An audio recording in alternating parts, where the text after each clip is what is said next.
What happens when an unauthenticated attacker targets a vulnerable Splunk enterprise instance?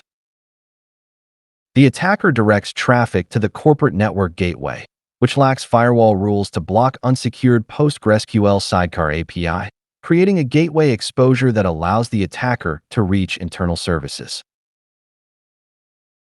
The attacker connects to the exposed/recovery/backup endpoint, ingesting unauthenticated data from their attacker-controlled database, creating an ingestion vulnerability that permits arbitrary data to enter the system.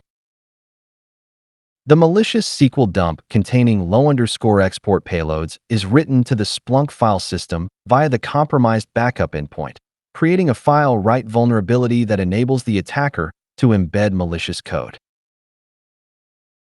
The attacker overwrites a critical Python script in the Splunk file system with malicious code, creating a script tampering vulnerability that permits remote code execution. The compromised script loads into the Splunk Python runtime, executing the embedded low_export function with system privileges, creating an execution privilege escalation vulnerability that allows the attacker to run arbitrary commands. The successful remote code execution writes a forensic trace to the system logs, but no alerts are triggered, creating a log evasion vulnerability that lets the attacker hide activity.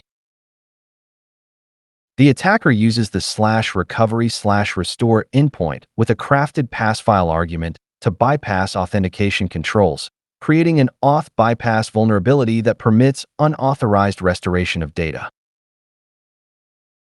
The malicious database dump is restored into the local PostgreSQL instance via the restore endpoint, creating a database injection vulnerability that enables further exploitation of the low_export feature.